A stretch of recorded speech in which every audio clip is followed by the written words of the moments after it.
This album didn't just change metal in 1986, it almost never became the masterpiece you think you know. And the real story behind it reshaped how you hear every single track on Master of Puppets.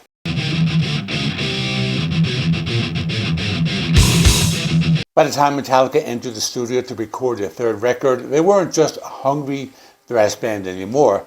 They were carrying the weight of proving that underground metal could be intelligent, progressive, and brutally precise without losing its violence. But inside the band, something was shifting that most bands only understand on the surface.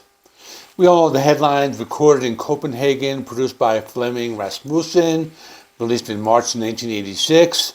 What rarely gets discussed is how close this album came to leaning far more progressive, far less aggressive, and potentially alienating the very fan base that built them.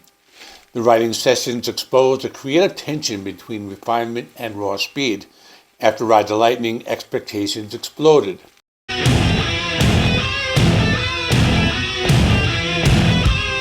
The underground scene wanted faster, the label wanted bigger, the band wanted heavier but smarter. That tension forced decisions that shaped every riff you still air guitar to today. And if you're the kind of fan that still feels this record in your bones, subscribe now. This channel exists to preserve albums like this properly, not as trivia, but as living history. Now let's talk about the force at the center of the record that often gets summarized in one sentence: Cliff Burton. Most fans know he was classically influenced. Most know he pushed the band musically, but during the writing of Master of Puppets, Cliff wasn't just contributing bass lines, he was actively steering harmonic direction. The haunting middle section of the title track,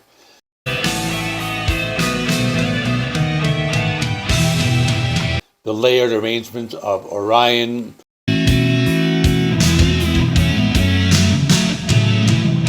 the willingness to stretch compositions past radio logic.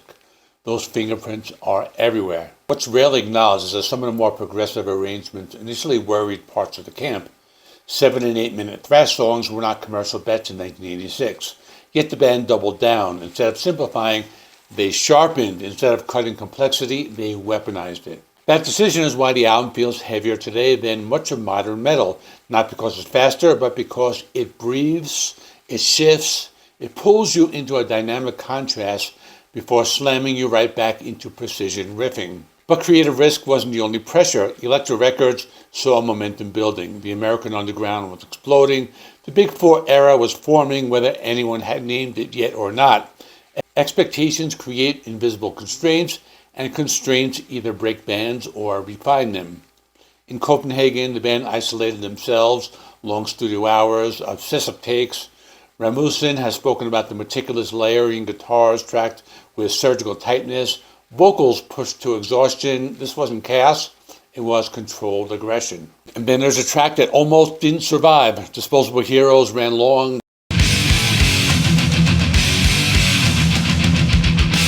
The Thing That Should Not Be crawled with an almost doom-like tempo that contrasted violently with the thrash identity fans expected.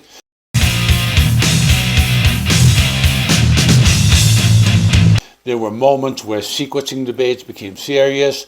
Could the album sustain this density front to back? What kept those tracks alive was conviction. The belief that heaviness wasn't about speed alone, it was about atmosphere and lyrical weight. War, control, addiction, manipulation, and these themes were darker, more mature, less fanatical than Kill 'Em All.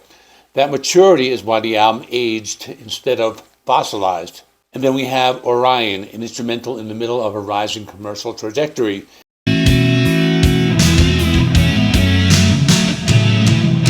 No radio safety net, just composition, just arrangement, just confidence.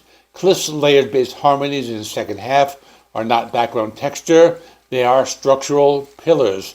Remove that ambition and the album becomes just another great thrash record. With it, it becomes something else entirely. Now here's the part that changes how you hear it 40 years later. When Master of Puppets was released, no one knew it would be the last full studio album featuring Cliff Burton. His death later that year reframed everything. Riffs that once felt aggressive now feel immortal. The precision feels like documentation. The ambition feels prophetic. That hindsight weight is something you couldn't feel in 1986. Back then, it was just the next evolution. Today, it sounds like a band at a creative peak, frozen in time. Listen again to the title track's bridge. The clean guitars feel almost fragile before the distortion returns. In hindsight, that fragility hits differently. Listen to the closing movements of Orion.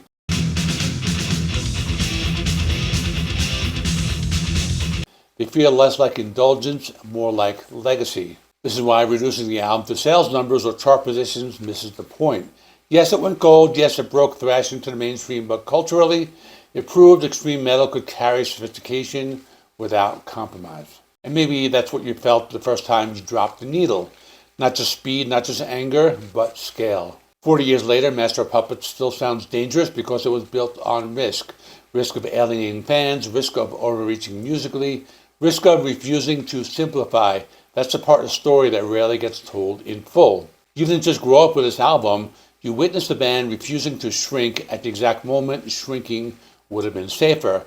That defiance is baked into every transition, every layered harmony, every relentless downstroke.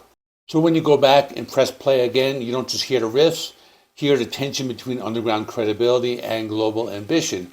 Hear Cliff's compositional fingerprints holding the architecture together. Hear a band unknowingly capturing its final moment in this exact form. That's why it still feels heavy, not just sonically, historically. If this kind of deep dive matters to you, subscribe and stay with us. There are more records from your era that deserve to be remembered with context, not just nostalgia. 40 years later, Master of Puppets isn't just a classic, it's a document of a band standing at the edge of evolution, choosing ambition over safety, and leaving behind something that still refuses to fade.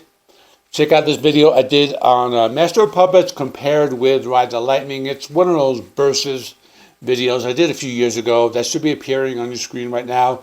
Don't forget to like the video, subscribe for more rock and metal content. I will see you in the next one.